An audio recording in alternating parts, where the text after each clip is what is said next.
Vai começar o programa que é o diferencial da televisão, com notícia, informação, bate-papo, alegria e descontração. Vai começar na TV Nova Nordeste o programa Samir Abuana, o secretário da cidade.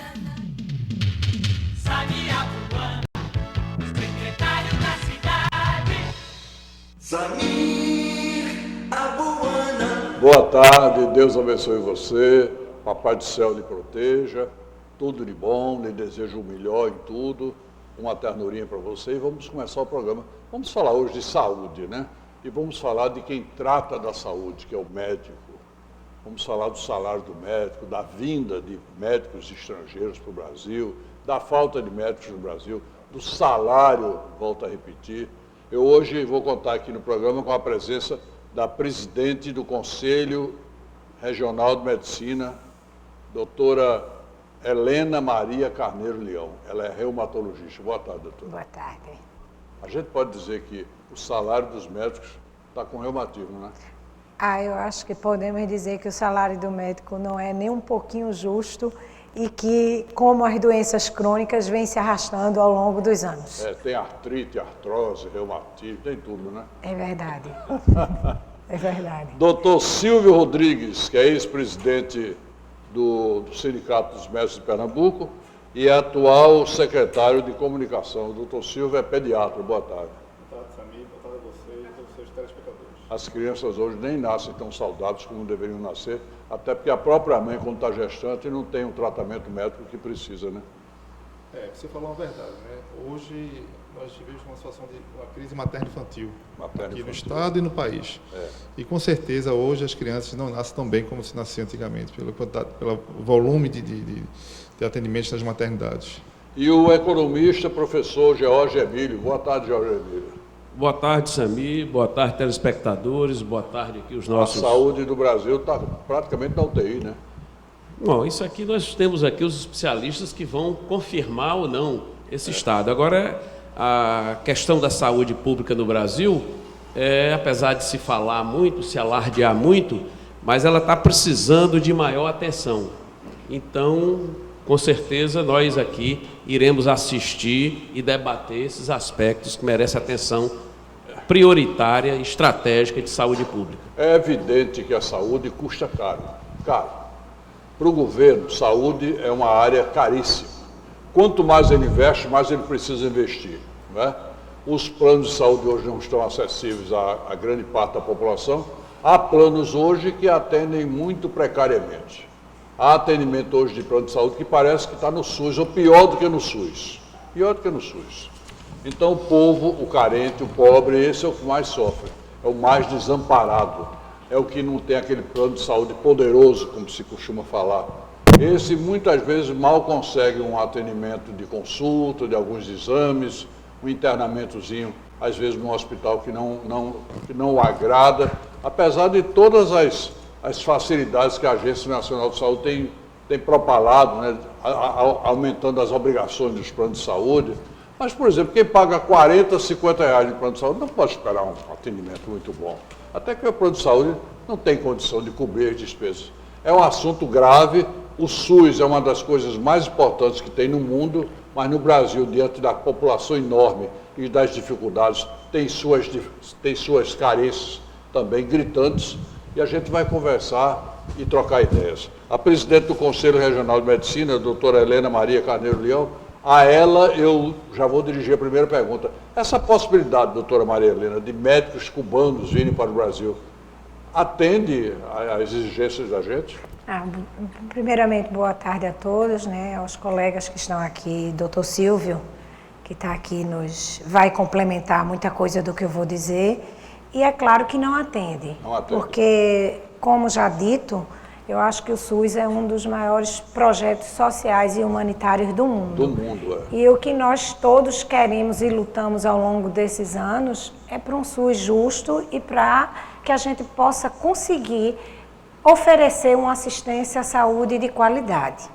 E a chegada do médico ou cubano ou estrangeiro, eu prefiro dizer estrangeiro do que ter qualquer tipo de ingerência sobre a nacionalidade, assim como também médicos brasileiros formados nessas universidades estrangeiras. Nós entendemos que não somos, nenhuma entidade é contra, mas entendemos que é preciso que se faça o que já está em projeto executado pelo governo desde 2011, que é o Revalida, que é um teste, uma prova de qualificação aprovada pelo INEP através de uma portaria interministerial e que a partir daí o médico possa exercer sua profissão, seja em qualquer local do Brasil. Quer dizer, ele vindo de outro país, ele teria que se submeter a esse teste, digamos assim, para ver se ele pode clinicar no Brasil. Poderia. E a segunda coisa é a questão da prova de proficiência da língua, porque entendemos que a relação médico-paciente é uma relação interpessoal completamente especial, para se entender um diagnóstico, um tratamento e para se ter uma boa condução no cuidado, porque medicina não é só curar, é cuidar, então tem que haver um entendimento. Se você não entende o que o outro, não compreende o que o outro está falando, fica difícil se fazer medicina. E hoje que quase que o médico não tem tempo de conversar com o paciente já fica logo inibido diante do médico, aí dá um branco, esquece de perguntar uma porção de coisas, esquece de se queixar de uma porção de incômodos. E o médico fica pensando que tem que atender não sei quantos, tá lá a sala. Então esse entendimento que é fundamental, como disse a presidente do CREMEP, termina se dificultando mais quando os idiomas não se entendem, né? E a outra questão importante é que essa vinda do médico estrangeiro, ela é temporária. Então, o que nós queremos é, de fato, políticas públicas efetivas de fixação do médico no interior, porque nossos conterrâneos, o sertanejo, quem está na periferia, quem está nas áreas de difícil fixação do profissional de saúde, que não é só o médico, porque o médico, ele vai e a equipe o segue. Exatamente. Quando não há médico, esse estudo Demografia Médica publicado mostra claramente isso. Nas equipes de unidade de saúde da família ou nos municípios mais longínquos, onde não há médico, o outro profissional também não vai. Não tem vez para o profissional então medicina. Fica difícil. Mas o que nós queremos, a carta que foi entregue da proposta do Conselho Federal de Medicina, ela tem 3 etapas. Tem uma proposta emergencial, que não contemplaria tudo que a gente quer. Tem uma proposta que é mantendo o Revalida nos termos que ele foi criado, sem que haja modificação nos critérios, né, que foi já anunciado aí pelo próprio governo, uma tentativa de mudar o formato do Revalida. Nós, entidades, não apoiamos. E mudar, doutora, nesse caso, seria mudar para pior, né? Para baixar o seu nível. Exatamente, diminuindo a exigência e modificando o critério de pontuação na prova, que nós não concordamos. Isso poderia... E a terceira proposta é a carreira do médico de Estado. Aí sim nós resolveríamos, porque assim como existe no judiciário, quem tem o seu perfil e presta a carreira ela ser implantada, e para poder o médico ficar mesmo em estado emergencial, ele precisa ter o quê? Ele precisa ter condições de trabalho, ele precisa receber dignamente, e aí Silvio vai falar melhor do que eu, dos vínculos precários, dos acordos que não são cumpridos, do uso político do trabalho do médico, que acontece muito nos municípios. Mas acontece demais. Por isso que os médicos se elegem com mais facilidade também. Mas a questão aí que ela está se referindo... Mas não estou nem falando nisso, sabe? Eu falo na questão assim, o meu município tem um médico, eu estou pagando tanto. Isso. Nem está pagando, na maioria das vezes anuncia, e não é verdade. Não é verdade. Nós já fomos com a caravana 3 vezes em todos os municípios do interior desse estado e vimos claramente isso, não é verdade. Nem é verdade o que paga, nem existe vínculo. Criam-se acordos, que é ruim para o profissional de saúde e o que é pior, para a população. Que ali pensa que está sendo assistida e não está. É verdade. Então, eu acho que a saída para isso, e não é pela falta de médicos. Há uma má distribuição do médico. Deixa eu lhe perguntar uma coisa. No Brasil, para determinado número de brasileiros, o número de médicos é inferior a vários países da América Latina. É inferior a alguns países da América Latina. Inclusive a Argentina, se eu não me engano, o Uruguai. Hoje em dia na Argentina, inclusive, né, tem médico como motorista de táxi. né? Tem um índice de desemprego alto para o médico, lamentavelmente. Mas a questão é que não existe digamos assim, aquilo é feito, a gente tem esses dados que a gente tem dos países, é um dado absoluto. Nesse estudo de demografia, se for olhar detalhadamente, eu aconselho que quem tiver interesse, está disponível no portal médico do CFM e também no site do CREMEP, mostra claramente a diferença. Tem capitais que você tem 8 médicos por 1.000 habitantes no Brasil, 5 médicos por 1.000 habitantes. Qual é a média prescrita pela Organização Mundial de Saúde? Não existe uma média determinada, isso foi uma coisa que foi criada durante muito tempo, falada. O que se sabe e o que se mantém é uma média entre 2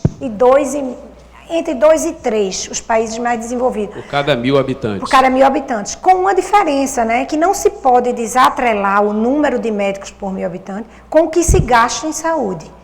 Essas duas coisas, o senhor pode até falar muito bem sobre isso. A Argentina gasta mais em saúde do que o Brasil. A Inglaterra gasta exatamente quase o dobro do que o Brasil gasta com saúde. Evidentemente que tudo. E com populações bem menores. Pois é. Bem então, menores. O que resta saber é que esse formato, a criação também de novas escolas, como também tem sido anunciado, e com o aumento do número de médicos, será que vai resolver? Será que esses médicos vão para esse local de difícil fixação? Não. A tendência é muito heterogêneo pelo estudo. Dos médicos que vão estudar em outro local diferente de onde ele nasceu, 30% volta. 30% fica onde se formou e 30% vai para um grande centro fazer uma formação de qualificação. Então, é muito heterogênea a distribuição do profissional médico. Agora, eu queria abordar com o doutor Silvio Rodrigues, que é ex-presidente do Sindicato dos Médicos, a dificuldade do médico se fixar, por exemplo, numa cidade lá do Alto Sertão já é grande. E a falta de condições, nem profissionais de saúde tem como trabalhar, como operar, os hospitais são deficientes, equipamentos hoje que ajudam muito o médico no diagnóstico, no tratamento de certas doenças, também não existem ou estão quebrados por meses. Tudo isso dificulta, né, doutor Silvio? Com certeza, né? Como a Helena falou, nós visitamos durante gestões anteriores, na nossa gestão e na atual gestão, tanto do CREMEP como do sindicato, vários municípios do interior do estado de Pernambuco, que é a nossa base. E lá, com certeza, nós podemos identificar isso. Não só falta de equipamentos quebrados, mas unidades de saúde fechadas. Né? Unidades de saúde, não precisa ir longe. Você pode ir aqui em Garaçu, você pode ir aqui em Camaragibe, unidades que no passado estavam abertas, que davam suporte às unidades aqui da capital, não estão dando mais. Quer dizer, hoje, uma criança que nasce em Garaçu não nasce em Garaçu porque a maternidade está fechada, que já existiu, sobrecarregando as unidades aqui. E com isso não estimula a questão do concurso e da carreira nesses municípios, né? Hoje, o que prevalece é a precariedade do vínculo. Se tem alguém que está fazendo discurso que se paga R$20 mil, R$30 mil para médicos aqui no estado de Pernambuco, é uma mentira, está mentindo. Nunca vi. Os salários que são pagos no interior, isso é experiência própria, a gente vive fazendo movimento no interior do estado, não nas pequenas cidades, mas em Garanhuns, em Caruaru, naquela região petrolina, Araripina, e não é essa a realidade é o vínculo precarizado e salários abaixo do que se paga aqui na capital. Então, essa é a realidade. Afora a grave condição de falta de atendimento bom, né? Isso aí é um problema sério, né? Agora, a população que é atendida nesses locais não tem acesso a laboratórios, não tem acesso a exames complementares importantes, então isso dificulta também a ida do médico para lá. Mas isso também é questão da remuneração e de uma carreira, como a Helena falou. Porque os médicos se elegeram com muita facilidade nos últimos anos no Brasil, mas pelos favores pessoais deles. Na hora que os prefeitos e governadores descobrirem que atender bem a população também dá voto, porque vai tirar a população dessa miséria desse atendimento, e na hora que eles descobrirem que pagar bem o médico também dá voto, porque vai tirar o médico da condição de subemprego, correndo para lá e para cá, sem poder dar atenção ao paciente para poder sobreviver, isso vai dar voto. É preciso que haja esse novo... Você não acha, Jorge? Exatamente. A questão da saúde... novo entendimento de que prestar bom serviço de saúde ao povo, pagar bem o médico, dá voto. A doutora estava falando aí na Inglaterra, na proporcionalidade médico por habitantes e outros países, e o gasto, quer dizer, o gasto público com saúde, que é o dobro do que se gasta aqui. Então, nós estamos precisando, vamos entrar agora numa nova quadra da vida política brasileira. Nós somos hoje, em termos de carga tributária, nós somos hoje o segundo país com a maior carga tributária do mundo. Maior do que nós, só a Suécia. Nós somos sócios do governo, sem que o governo consulte se a gente Um cidadão brasileiro trabalha 150 dias do ano só para pagar impostos. Praticamente quase metade do ano. A máquina arrecadatória, seja da União Federal, seja dos estados e dos municípios, são de altíssimo nível. Arrecadam muito bem os tributos. Agora, cadê a contrapartida que é o gasto público? Qualidade do gasto público. E a qualidade do gasto público é essa que a população está necessitando. É saúde, é saneamento, porque sem saneamento não há saúde. Então, habitação, condições melhores de habitação, educação, entendeu? Alimentar. Então, na verdade, nós estamos ainda numa espécie de faz de contas. E é preciso haver uma cobrança da sociedade, porque a depender, entra governo e sai governo, a nível federal, nos estados e nos municípios, e a coisa não muda, e o discurso é o mesmo. Aí vem sempre essas soluções miraculosas que agora querem trazer esses médicos estrangeiros. Veja bem, Pernambuco tem quantas faculdades de medicina, doutora? Bom, nós temos agora mais uma, não é? Agora nós temos a Universidade Federal de Pernambuco, a Universidade Estadual de Pernambuco, a Faculdade Pernambucana de Saúde, a Universidade do Vale do São Francisco e agora a Maurício de Nassau. A Garanhuns também? Lembrar que... mas o Garanhuns, assim, é uma extensão, é um campus avançado da UPE, não é um novo curso. Também, E Caruaru agora com a... Agora Caruaru terá um campus avançado da Universidade Federal. Também é um E vestibular fala-se difícil. também em Serra Talhada. Também é um vestibular difícil, muito concorrido. Para uma vaga, para você entrar na Faculdade de Medicina, o vestibulando disputa a vaga com 28, 30 candidatos. Então, eu só queria dizer o seguinte, Pernambuco, que tem uma população de 8,5 milhões de habitantes, tem uma área de 99 a 100 mil quilômetros quadrados, ou seja, é do tamanho de Cuba. Tem mais de 5 faculdades de medicina. Como é que Cuba, com a mesma área de Pernambuco, com a população um pouco maior, tem 6 mil médicos para mandar para cá se só tem 2 faculdades de medicina? Essa é uma questão aritmética. Então, eu não sei o que é que eles estão querendo fazer ou falar, porque eu não sei se tem esses médicos todos. Pernambuco, no CREMEP, quantos tem registro ativo, doutora? Bom, aqui em Pernambuco nós estamos em torno de 14 mil médicos ativos, talvez um pouco mais, porque tem um médico com mais de 70 anos que está ativo e que é isento da anuidade, que não entra no sistema como ativo. Mas o médico brasileiro, também pelo estudo demográfico, é um dos médicos do mundo que trabalha até 80 anos de idade, o que é uma raridade nos outros países. É verdade. O profissional de saúde nos outros países trabalha em média até os 60, 65. Nós vamos quase até 80.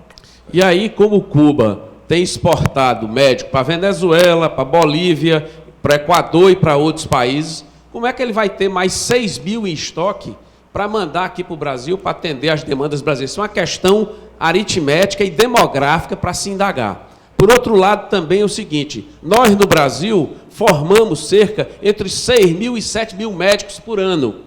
Então, aquilo que a senhora está se referindo como uma das propostas do Conselho Federal de Medicina, que é a transformação da carreira de Estado de médico, assim como são os auditores federais, assim como são os promotores, os procuradores, os juízes, os magistrados, enfim, a Polícia Federal, aí como é uma área estratégica, essa deve ser uma ação de pressão das entidades e da população brasileira. Jorge Emílio, economista, o promotor, o juiz, que é escalado para uma cidade, para uma comarca do interior, está começo de conversa, ele não vai lá todo dia. Às vezes vai uma vez por semana e uma vez em quinzena. Às vezes toma conta de 2 comarcas, vai uma vez por semana numa das cidades. O médico tem que estar presente todo dia e trabalhando muito. Todo dia e o dia todo todo. O dia todo, e às vezes à noite também. Porque o médico... Muitas vezes só tem ele Pega na BR, lá num perto. raio. Vários Pois é. municípios, Algumas especialidades, eles dão assistência a 20 municípios. Exatamente. O neurocirurgião hoje fica com 20 municípios. Então, o que é que nós estamos assistindo? Nós estamos assistindo uma espécie de panaceia, de brincadeira com a questão estratégica tá de certo. políticas públicas, que é a questão da saúde, com essas medidas aí, que a gente pode até Provisórias. considerar como uma espécie, a senhora falou em política, isso me lembra politicagem de véspera de eleição. Como nós estamos já com a campanha presidencial em andamento, e a campanha já foi dada a partida, já temos candidatos a presidente, né? A renovação de mandato, então fica evidenciado um componente eleitoreiro nessa história. Esse é o nosso entendimento. Pois E uma das coisas assim. Esse é o nosso entendimento. Uma das coisas muito importantes que Silvio falou e que eu acho importante é que foi dito, inclusive, pelo próprio governo, que não se preocupasse, porque os médicos não iriam trabalhar em UTI, etc. Eles iriam atender na atenção básica. Então, eu queria que constasse que a atenção básica, a atenção primária de um país é o mais importante de tudo. Exatamente. É a base de toda a pirâmide. Essa promessa Só podemos é enganosa. ter saúde, emergência adequada, SAMU funcionando, UTI, leito de UTI suficiente e materno-infantil, que eu vou me abster de comentário, porque Silvio já me disse, é uma das coisas que mais constrange, eu acho, que qualquer pessoa entrar numa maternidade do nosso estado vai se impressionar. A criança nasce Vai sem se o devido impressionar. cuidado médico. Eu, como mulher, me assusto e acho uma indignidade. Então, vou me abster de falar nisso, mas a atenção primária, ela tem tanta complexidade como qualquer outra especialidade, e é nela e é ali onde está. Porque esse foi o projeto. Foi da municipalização, dos municípios assumirem a atenção dos seus usuários. O certo era, os municípios não assumiram, os municípios não têm condições financeiras, eu não sei, não assumem. A atenção primária hoje está de lado, são unidades de saúde da família improvisadas, infraestrutura não tem, laboratório não tem, referência e contra-referência não tem. Isso é medicina? Só complementar, não sei se dá tempo nesse Claro. A gente vive uma situação. Eu vou citar o exemplo do final do ano passado. Você que é pediatra, por exemplo. Né? Pronto, como sindicato, final do ano passado, qual foi a matéria que estava mais vigente na mídia? Era as demissões de profissionais de saúde e médicos dos municípios. Você viu que todos os prefeitos que estavam saindo do seu mandato estavam demitindo. E há 15 dias atrás saiu no Tribunal de Contas do Estado, né, uma avaliação do Tribunal de Contas que a grande maioria dos profissionais de saúde dos municípios, eles não são concursados. Os contratos são temporários, ou um contrato temporário precarizado, ou comissionado. Pois é, e salários baixos. Então, essa é a realidade que a gente vive hoje. Se a Associação Municipalista, que provocou a Dilma Rousseff, a presidenta do país, sobre essa questão da falta de profissionais de médicos, e a resposta do governo federal é em cima de politicagem, é por causa disso. Mas os prefeitos não fizeram seu dever de casa. Ninguém fez concurso nos últimos tempos aqui no município do Estado. Nem o Estado fez um concurso agora, mas algumas regiões não fizeram concurso. Então, essa é a realidade que a gente vive. É uma evolução de todo um processo histórico de construção do SUS, que começou com a reforma sanitária. Exatamente. Então, é essa a evolução que a gente está vivendo hoje. Exatamente. É uma evolução. Helena falou que existe o método de estratégia da família. Existe a formação, existe o residente de medicina de família e comunidade. Para onde vão esses profissionais? Porque esses profissionais são iguais à carreira de Estado. O pediatra, a minha profissão, o gineco-obstetrícia, é igual à carreira de Estado. Então, se não existir carreira de Estado, não vai existir a formação dos profissionais. Vão todos se direcionar para a especialidade. Então, é isso que o governo está querendo. Né? Ao mesmo tempo que ele tenta trazer médicos estrangeiros sem uma revalidação de diploma. E o engraçado, né? O ministro Padilha e a equipe dele, há 10 anos atrás, ou 15 anos atrás, participou da construção desse revalida, dentro dos encontros da Associação Brasileira de Educação Médica. Era um veemente defensor disso quando era estudante de medicina, quando era residente. coordenava o movimento de estudantes. Foi um que construiu esse Revalida e agora quer tirar o Revalida do processo. Então, essa é a realidade que a gente vive. Bom, deixa eu ir ao comercial, é rápido, eu volto já, que eu quero levantar a importância de transformar a saúde numa bandeira eleitoral. Na hora que o político descobrir que se atender bem ao povo, botar médico, botar equipamentos nos hospitais, botar bom atendimento, dar voto, eles vão endoidar. Aí o povo vai ter uma saúde à altura. Volto já. Sabe a